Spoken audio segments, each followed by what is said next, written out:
भोपाल से बड़ी खबर है कि जहां किसानों, पशुपालकों और मत्स्य पालकों को सौगात आज मिलने जा रही है।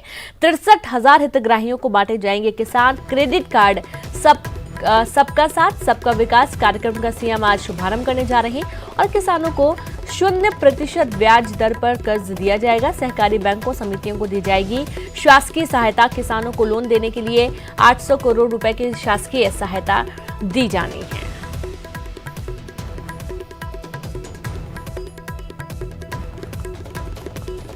तो वहीं भोपाल में शिवराज सिंह चौहान कैबिनेट की बैठक आज दोपहर 3 बजे मंत्रालय में होगी। सीएम की अध्यक्षता में बैठक होनी है। बैठक में कई अहम मुद्दों को लेकर भी चर्चा होनी है। तो शिवराज कैबिनेट की बैठक आज होने जा रही है। मंत्रालय में बैठक होगी दोपहर 3 बजे और इस बैठक में कई अहम मुद्दों को लेकर चर्चा होने की बात कही जा रही है। कई अहम मुद्दों को लेकर मंथन किया जाएगा। तो बड़ी खबर आपको दे रहे हैं भोपाल से।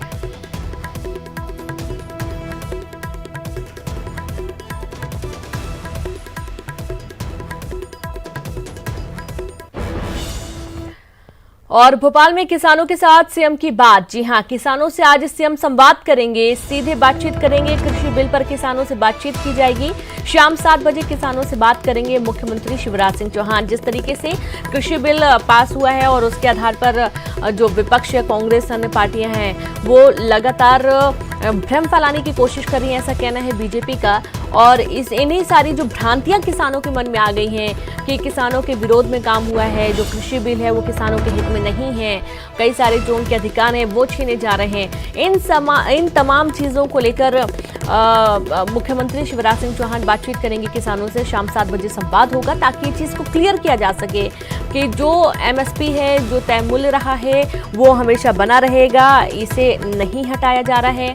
कुछ रूल्स जो पहले से थे वो भी बरकरार रहेंगे और बस किसानों के लिए एक सहूलियत के तौर पर खुला बाजार रखा गया है। वो जहां चाहे अपनी जो फसल है वो बेच सकते हैं। तो किसानों से आज मुख्यमंत्री शिवराज सिंह चौहान संवाद करेंगे और जो भी भ्रांतियां हैं, जो भी भ्रम फैलाया जा रहा है, जो भी डर किसानों के मन में है, उसे दूर करने की कोशिश आज के संवाद में की जाएगी। तो आपको बता दें कि पहले ही प्रधानमंत्री मोदी भी कर चुके हैं कि किसानों का हक कहीं नहीं जाने वाला है, एमएसपी लागू ही रहेगी, ये नहीं खत्म की जा रही है। और जैसा कि कहा जा रहा था कि जो कृषि बिल है उसमें वो किसान विरोधी बिल है और किसानों के बहुत सारे हक हैं जो कि छीन लिए जाएंगे। ये एक ऐसा बिल है जिसमें किसान अपने ही खेत में एक मजदूर की तरह काम करेंगे और उसका फायदा उन्हें बहुत कम मिलेगा। तो ये तमाम चीजें जो किसानों के मन में डर पैदा कर रही हैं, इन सारी भ्रांतियों को दूर करने की कोशिश आज के संवाद में की जानी है और किसानों के हित में क्या कुछ महत्वपूर्ण कदम उठाए जाने हैं सरकार के माध्यम से, चाहे वो मध्य प्रदेश सरकार हो, चाहे वो केंद्र सरकार हो, ये तमाम चीजें साझा की जाएंगी। शाम 7 बजे किसानों से बात करेंगे मुख्यमंत्री शिवराज सिंह चौहान। तो किसानों के साथ सीएम की बातचीत बहुत ही अहम होने वाली है और जो किसानों के मन में डर बना हुआ है उसे दूर करने की कोशिश की जाएगी। और साथ ही कृषि बिल जो कि पास हो गया है, इसको लेकर बहुत सारी बातें सामने आ रही हैं। विपक्ष लगातार निशाना साध रहा है, कई पार्टियां भी किसान विरोधी इस बिल को बता रही हैं। तो यही बताने की कोशिश की जाएगी कि जो कृषि बिल आया है वो किसानों की सहूलियत के लिए आया है, ना कि किसानों के अधिकार छीनने के लिए आया है। आपको बता दें जैसे कि जो कृषि मंत्री हैं हरसिमरत कौर, उन्होंने जब से इस्तीफा दिया है अपने पद से, उसके बाद से किसानों के अंदर और ज्यादा डर हो गया है क्योंकि पंजाब तरफ देखा जा रहा है किसान सबसे ज्यादा विरोध कर रहे हैं और यही बात है कि वहां से हरसिमरत कौर को इस्तीफा देना पड़ा। और किसानों के साथ सीएम की बात का ये भी एक बहुत ही अहम मुद्दा रहेगा कि यदि कृषि बिल उनके पक्ष में है तो क्यों इस चीज का विरोध किया जा रहा है, ये भी बताने की कोशिश की जाएगी। मौजूदा सरकार को घेरने की कोशिश की जा रही है विपक्ष के माध्यम से, ये भी कहना रहा है बीजेपी का। और प्रधानमंत्री ने भी साफ किया है कि जो कृषि बिल है वो किसानों के लिए ही लाया गया है, किसानों की सहूलियत के लिए लाया गया है, ना कि उनके अधिकार छीनने के लिए।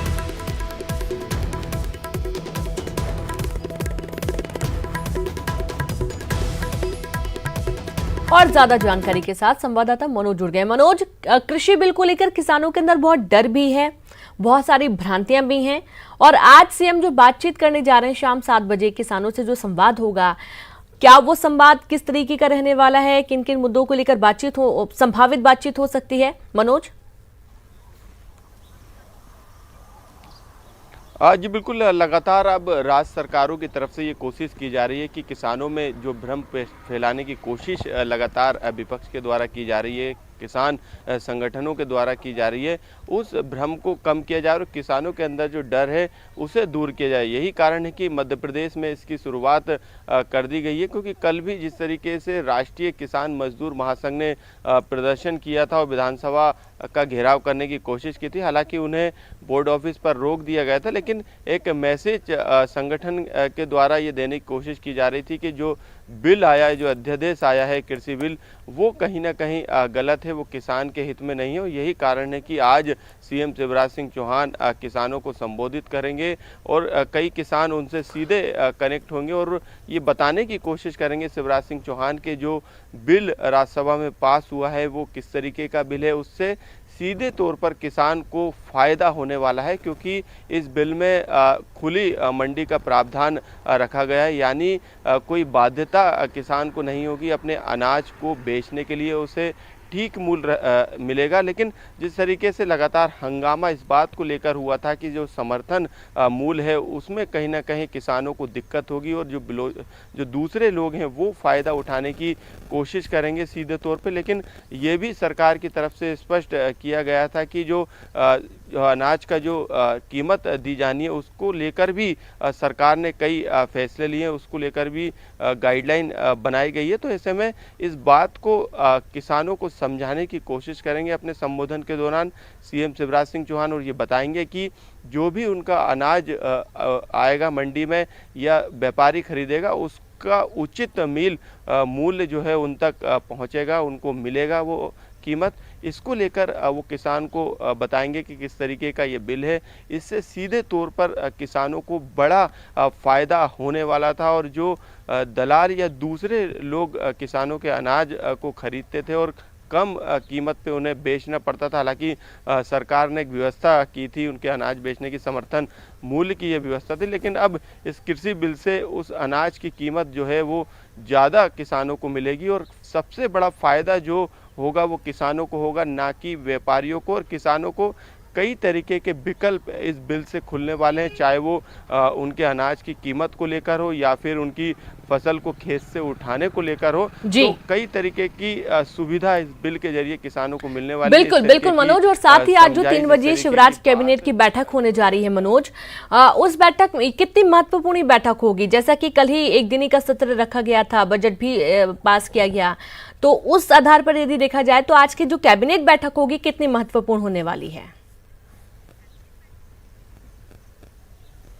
जी बिल्कुल, कैबिनेट की बैठक में तमाम जो मुद्दे हैं, जो प्रस्ताव है उनको लाया जाएगा, क्योंकि अलग अलग विभाग के ये मुद्दे हैं, चाहे वो कृषि विभाग का हो या फिर दूसरे किसी विभाग का, वो तमाम प्रस्तावों को जो है इस कैबिनेट की बैठक में लाया जाएगा। 1 दर्जन से ज़्यादा प्रस्ताव जो है इस कैबिनेट की बैठक में वर्चुअल बैठक रहेगी और इसमें मंजूरी देने का काम जो है सरकार के द्वारा किया जाएगा। किसानों से जुड़े कई ऐसे प्रस्ताव हैं जिन पर हरी झंडी आज मिल सकती है, क्योंकि उपचुनाव है। उपचुनाव के मद्देनजर कई ऐसे फैसले सरकार के द्वारा किए गए हैं जिनकी मंजूरी कैबिनेट से लेना जरूरी है। तो किसान इस समय उपचुनाव में ही फोकस है और पूरे देश में किसान सबसे बड़ा फोकस बन चुका है और यही कारण है कि कैबिनेट की बैठक के बाद शाम के समय किसानों को सीधे जो है संबोधित सीएम शिवराज सिंह चौहान करेंगे। और जो बिल्कुल बिल्कुल मनोज, बहुत बहुत शुक्रिया आपका तमाम जानकारी के लिए। तो आज यही कारण है कि कैबिनेट बैठक के बाद सीएम शाम 7 बजे किसानों से बातचीत भी करेंगे। प्रदेश में हुई किसानों की कर्ज माफी, विधानसभा में जयवर्धन सिंह के सवाल पर सरकार ने जवाब दिया। 51 जिलों में किसान कर्ज माफी के 2 चरण पूरे हुए हैं। 1 लाख तक के कर्ज माफ होने की बात सरकार ने मानी है। सिंधिया के इलाके में 17,403 किसानों का कर्ज माफ किया गया है। किसानों का 1 लाख रुपए तक का कर्ज माफ हुआ है। कांग्रेस विधायक गोविंद सिंह का बयान, उनके विधानसभा क्षेत्र में किसानों का 2 लाख तक का कर्ज भी माफ हुआ। वहीं बीजेपी पर भ्रम फैलाने का आरोप लगाया। विधानसभा में कर्ज माफी स्वीकारने के बाद कृषि मंत्री कमल पटेल का बयान, कांग्रेस सरकार ने 10 दिन में कर्जा माफ करने का ऐलान किया था। एक भी किसान का 2 लाख तक का कर्जा नहीं हुआ माफ। कर्ज माफी के नाम पर पिछली सरकार पर फिर धोखाधड़ी का आरोप लगाया गया। और ज्यादा जानकारी के साथ संवाददाता अनुराग जुड़ गए हैं। अनुराग, अब किसानों को लेकर पूरा प्रदेश नहीं पूरे देश में भी सियासत हो रही है। विधानसभा में जयवर्धन सिंह के सवाल पर सरकार ने जवाब दिया, पूरी जानकारी। बिल्कुल, देखिए, किसान कर्ज माफी का मुद्दा मध्य प्रदेश की सियासत में लगातार गर्मा रहा है और बीजेपी लगातार इस बात के आरोप पिछली सरकार पर लगा रही है कि किसी भी किसान का कर्ज माफ नहीं हुआ है। और अब जो है विधानसभा में जो कांग्रेस विधायक है जयवर्धन सिंह, उन्होंने सवाल लगाया था, उसका जवाब राज्य सरकार की तरफ से आया है और उसमें सरकार ने माना है कि 2 चरणों में प्रदेश में किसान कर्ज माफी हुई है और इसके अलावा 1 लाख रुपए तक का किसानों का कर्जा माफ हुआ है। इसी के बाद अब कांग्रेस ने भी इस बात का किसानों का माफ मिलाकर अभी तक जिस तरीके से लगा रही थी कि किसी किसान का कर्जा माफ नहीं हुआ, अब विधानसभा में राज्य के बाद कांग्रेस आक्रामक होती है। चलिए, चूंकि अनुराग आपकी आवाज क्लियर नहीं आ रही है, शुक्रिया आपका जानकारी के लिए। तो आज तो विधानसभा में जयवर्धन सिंह के सवाल पर सरकार ने करारा जवाब दिया है। उन्होंने 51 जिलों में किसान कर्ज माफी के 2 चरण पूरे किए हैं। यहां तक कि 1 लाख तक के कर्ज माफ होने की भी सरकार ने बात मानी है।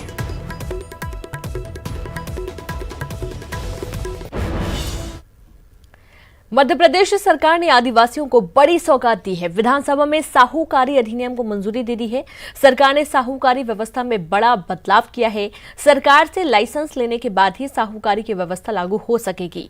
मंत्री गोविंद सिंह राजपूत ने कहा कि अधिनियम की मंजूरी के बाद इसका फायदा प्रदेश के हजारों आदिवासियों को मिलेगा। शिवराज सरकार ने साहूकारी अधिनियम में बड़ा बदलाव किया है। प्रदेश के राजस्व मंत्री गोविंद सिंह राजपूत हमारे साथ मौजूद हैं। सर, अधिनियम में बदलाव किया है, किस तरीके से फायदा मिलेगा? देखिए, इसमें अक्सर हमारे आदिवासियों पर, खास करके ट्राइबल एरिया में बहुत सारे आदिवासियों को साहूकार लोग ब्याज पर पैसा देते थे और ब्याज भी बहुत ज़्यादा लेते थे। अब ये जो नया अधिनियम आया है उसमें 15 अगस्त 2020 तक का सारा जो पैसा साहूकारों से हमारे आदिवासी भाइयों ने लिया है वो सब का सब माफ़ हो जाएगा 15 अगस्त 2020 तक का। और इसके बाद जो भी साहूकार इनलीगल अपने रजिस्ट्रेशन करवाएगा वो बंद कर दिया जाएगा और लीगल अगर रजिस्ट्रेशन करवा के वो ब्याज का धंधा करना चाहता है तो उसका ब्याज की जो दर है वो साहूकार तय नहीं करेगा, वो सरकार तय करेगी। ब्रेक के बाद एक बार फिर से आप सभी का स्वागत है। खबर ग्वालियर से, जहां 144 धारा लागू है। हथियार लाइसेंस निलंबित, कलेक्टर ने जारी किया आदेश। बड़ी खबर आपको दे रहे हैं ग्वालियर से, जहां पर धारा 144 लागू की गई है और कलेक्टर ने आदेश जारी कर दिए हैं। हथियार लाइसेंस निलंबित, तो वहीं जिले के 30,000 शस्त्र लाइसेंस निलंबित किए गए हैं। 1 सप्ताह में हथियार थाना में जमा कराने का आदेश दिया गया है। जुलूस, धरना प्रदर्शन पर भी रोक लगा दी गई है। प्रशासन की अनुमति से ही राजनीतिक कार्यक्रम होंगे और इस तरीके से ग्वालियर में धारा 144 लगा दी गई है। एमपी सरकार ने विधानसभा का सत्र 1 दिन के लिए बुलाया था, लेकिन सदन की कार्यवाही महज 1.5 घंटे ही चली और इस दौरान सरकार ने सदन में 8 विधेयक को विपक्ष की आपत्तियों के बीच पास करा लिया। सदन में मध्य प्रदेश विनियोग विधेयक और वित्त विधेयक 2020 पारित करा लिया गया। संसदीय कार्य मंत्री ने सभी विभागों के अनुदान मांगों को एक साथ सदन में पेश किया। वित्त मंत्री की अनुपस्थिति में संसदीय कार्य मंत्री ने सदन के पटल पर अध्यादेशों को रखा। सत्र के दौरान मुख्य सचेतक गोविंद सिंह और नेता प्रतिपक्ष ने विधेयक पर चर्चा कराने की मांग की। विपक्ष की मांगों को अनसुना करते हुए सरकार ने सभी विधेयक पास करा लिए। नेता प्रतिपक्ष कमलनाथ ने सदन में कोरोना का मुद्दा उठाते हुए सरकार से सदन को अवगत कराने की मांग की। विधेयक के पास होने के बाद प्रोटेम स्पीकर ने सदन की कार्यवाही अनिश्चित काल के लिए स्थगित कर दी। केंद्र से पारित कृषि बिल का विरोध प्रदेश में भी शुरू हो गया है। राष्ट्रीय किसान मजदूर महासंघ ने कृषि बिल का विरोध करते हुए विधानसभा का घेराव करने पहुंचे। भारी संख्या में भोपाल और आसपास के जिलों के किसान कृषि बिल का विरोध करने विधानसभा पहुंचे। किसानों के प्रदर्शन को देखते हुए विधानसभा के पास बड़ी संख्या में सुरक्षा बलों को तैनात किया गया। विधानसभा का घेराव करने पहुंचे किसानों को बोर्ड ऑफिस के पास रोक दिया गया। किसानों ने बिल पास करने की मांग को लेकर एसडीएम को ज्ञापन भी सौंपा है। किसान भाइयों से आपके माध्यम से कहना चाहता हूं, मंडियां सब रहेंगी, बल्कि मंडियों को हम और आदर्श मंडी बना रहे हैं, स्मार्ट मंडी बना रहे हैं, किसानों को और सुविधा दे रहे हैं। देखो एक बताना चाहता हूं, पहले हाथ से तोल होता था, किसानों को 1-1, 2-2 किलो 4-4 किलो ज्यादा तोलते थे। हमने इलेक्ट्रॉनिक कांटे लाए, सबसे पहले मध्य प्रदेश में मैंने ही मांग उठा के हरदा में इलेक्ट्रॉनिक कांटा लगवाया। इलेक्ट्रॉनिक कांटे लगने के बाद माल तुलता है, हाइड्रोलिक से खाली होता न तो हम माल हाथ लगाता न तुलावटी, फिर भी उनसे पैसे लेते थे। हमने रोका, 200 करोड़ रुपए कांग्रेस के शासन में जो ज्यादा ले ली तो हमने रुकवा दिया उसको, उसमें नियम किया। और भ्रम दूर कर रहे हैं कि मंडियां भी रहेगी, समर्थन मूल्य पे खरीदी भी होगी, और उसके बाद किसानों को और अधिक व्यापार प्रतिस्पर्धा मिलेगा। जब प्रतिस्पर्धा होगी किसान के खेत से, खलियान से, और माल बिकेगा और व्यापारी ज्यादा होंगे, बड़े बड़े लोग भी उद्योग उसमें आएंगे खरीदने। तो जब व्यापारी ज्यादा होंगे तो किसान का माल ज्यादा रेट में बिकेगा।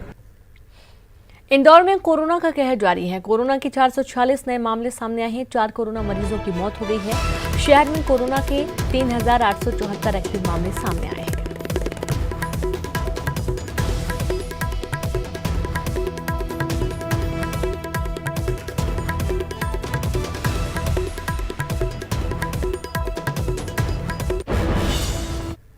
और इसी के साथ उस बुलेटिन में इतना ही। एक छोटे से ब्रेक के बाद छत्तीसगढ़ की खबरें। नमस्कार।